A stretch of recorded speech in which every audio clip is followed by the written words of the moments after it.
दोस्तों, मैं आज आपके साथ ईरान के बारे में बातचीत करने जा रहा हूं। ये वही ईरान है जो इस समय आग और लोगों के बवाल के साथ घिरा पड़ा है। लोग वहां पे प्रोटेस्ट कर रहे हैं, सरकार के खिलाफ नारे लगा रहे हैं, down with the religious head, down with the religion, और उन्होंने मस्जिदों को आग के हवाले कर दिया है।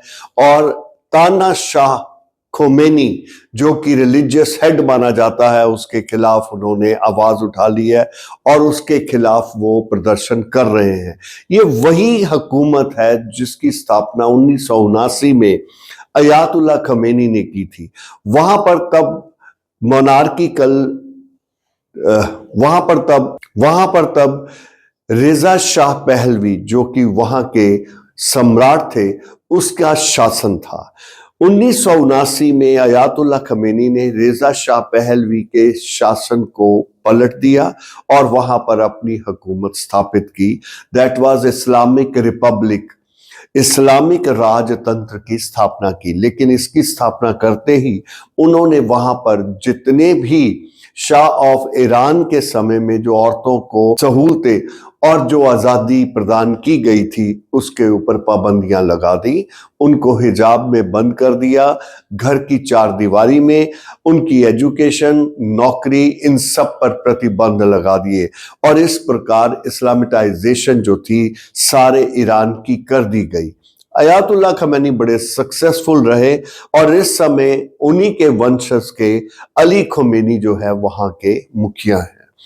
ईरान इस समय चारों तरफ से लोगों द्वारा घिर गया है। ये वो लोग हैं जो बदलाव चाहते हैं। बदलाव का कारण सबसे बड़ा यही है कि वहां पे इकोनॉमिक क्राइसिस आ चुके हैं।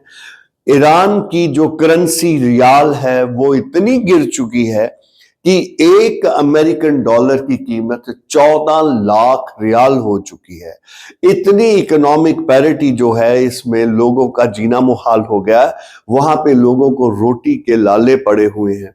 नौकरियां तो छोड़ो, उनके लिए खाना, अपने आप के लिए एक समय का खाना प्रोवाइड करना भी मुश्किल हो रहा है। और इसीलिए लोगों ने वहां पे सड़कों पर उतर आए और उन्होंने सरकार के खिलाफ प्रदर्शन करने शुरू कर दिए। शुरुआत तो ये छोटी सी बात को लेकर हुई थी, बाद में ये प्रोटेस्ट जो है देखते देखते बढ़ता गया और इस समय आग की तरह सारे ईरान में फैल गया। चार मुख्य शहर जो हैं, खास तौर पे तेहरान जो इनकी राजधानी है, देन मशाद, कराज, इसके अलावा गच सरन एंड हमदान, इनके अलावा ईरान के 25 से ऊपर ऐसे डिस्ट्रिक्ट्स हैं जहां पर इस समय ये आगजनी और क्रांति की आवाज सुनाई दे रही है।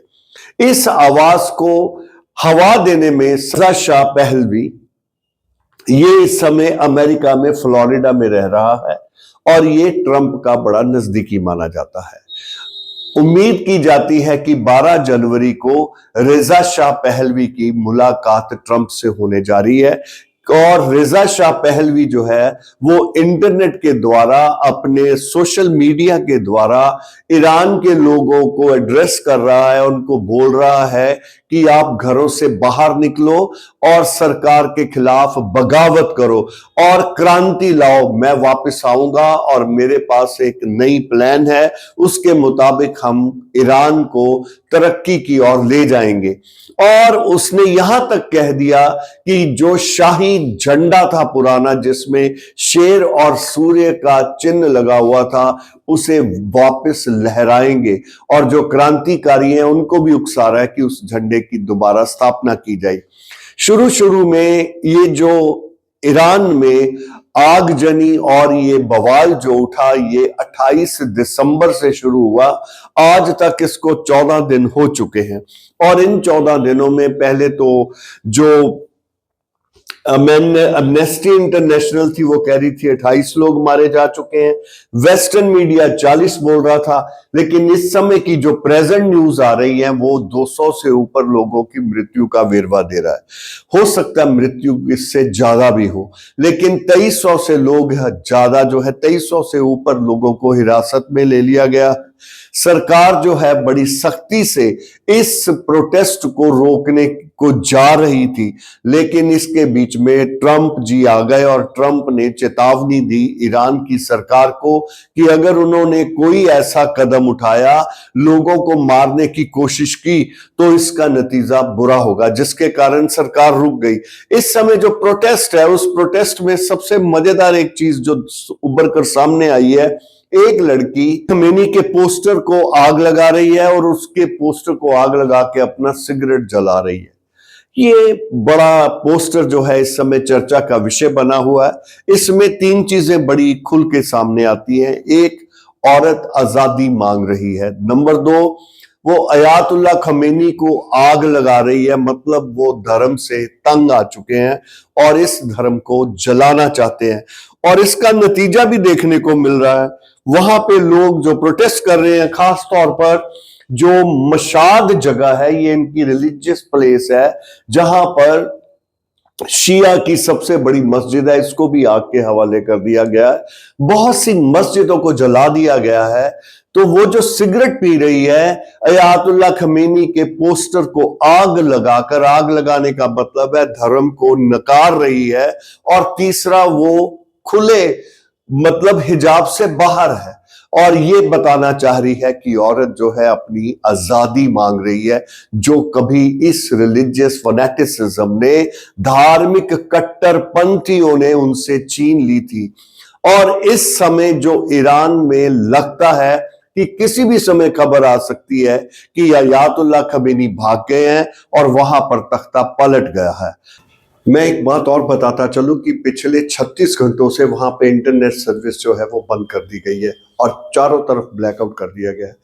इसका मतलब ये है कि वहां पर किसी प्रकार का, सरकार नहीं चाहती कि लोग आपस में बातचीत करें और ये जो खबरें हैं पूर्ण तौर पर बाहर आ सके, क्योंकि सरकार ये भी डरती है कि लोगों को अगर वास्तविकता पता चल गई कि इतने लोग मारे जा चुके हैं, तो ये अहिंसा जो है ये और भी अधिक भड़क सकती है। इसको रोकने के लिए सरकार ने हर प्रकार की कम्युनिकेशन की पॉसिबिलिटी जो है उसे रोकने की कोशिश की है। लेकिन फिर ये खबरें बाहर कैसे आ रही हैं, ये पिक्चर्स बाहर कैसे आ रही हैं? इसका दूसरा तो है, एक तो है वीपीएन सिस्टम, ये जो वीपीएन है इसके द्वारा वो लोगों को भेज रहे हैं। दूसरा है स्टार सैटेलाइट जो एलन मस्क का है। और इस समय ये भी न्यूज आ रही है, आप किसी चैनल में ये भी देखेंगे कि एलन मस्क के स्टार सैटेलाइट को, जिसे किसी प्रकार की कोई इंटरनेट की जरूरत नहीं होती, वो अपना डायरेक्टली लिंक जो है वो सैटेलाइट से कहीं भी किसी भी दुनिया के कोने में भेज सकता है। आप उसे डिटेक्ट कर सकते हैं और ऐसे लिंक को किसी प्रकार से कैंसिल नहीं किया जा सकता। लेकिन आप कई खबरों में देखेंगे, कई लोग इस समय ये चलाने की कोशिश कर रहे हैं, ये बताने की कोशिश कर रहे हैं कि एलन मस्क के स्टार सिस्टम को उन्होंने, ईरान वालों ने फेल कर दिया है। क्योंकि ईरान भी, क्योंकि आयतुल्ला खमेनी बाहर आए थे और उन्होंने आके स्टेटमेंट दी, कहते हैं कि he has gone into A hideout, he was afraid of American attack, but he had issued A statement कि पहली बात तो ये हम मानते हैं उनके जो हेड हैं, दूसरे जो हैं उनके सपोर्टर, उन्होंने कहा है कि अयातुल्ला खमेनी को अगर जो लोग नहीं मानते या उनके खिलाफ नारेबाजी और ये दंगा फसाद कर रहे हैं, उनको जो अल्लाह है वो कभी माफ नहीं करेगा और अल्लाह ही सबको सबक सिखाएगा। Because of religion he this, ये लड़ाई तो है धर्म और कर्म की। धर्म जो है वो आस्था पे है, कर्म जो है वो काम पे है। इस समय धर्म जो है कमजोर पड़ा हुआ दिखाई देता है और कर्म जो है वो आगे आने की कोशिश कर रहा है, क्योंकि बड़ी देर ईरान में शिया सरदारों ने धर्म के नाम पर लोगों की हुकूमत के, लोगों के ऊपर हुकूमत की और उनकी आजादी को दबाकर रखा हुआ था।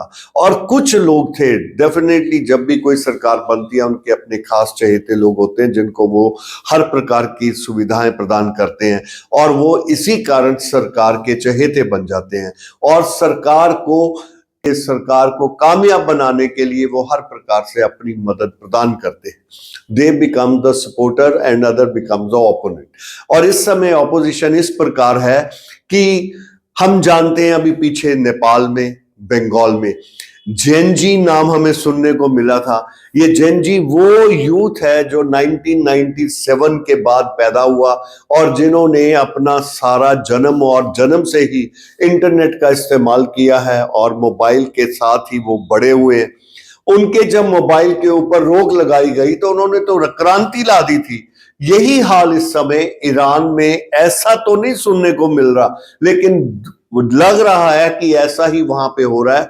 लोग इंटरनेट के बगैर किस प्रकार जिएंगे आज, ये सोचना जरा बड़ा एक अलग सा विषय है जिसके ऊपर फिर कभी चर्चा की जा सकती है। लेकिन ईरान में इस समय इंटरनेट सेवाएं और चारों तरफ ब्लैकआउट कर दिया गया है।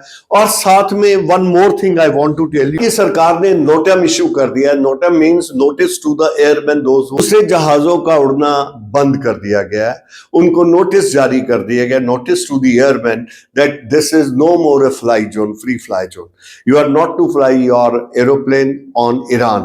So Iran is totally prepared for war because America has issued a warning and Israel is there to attack it. So let us see how it happens and how the things proceed.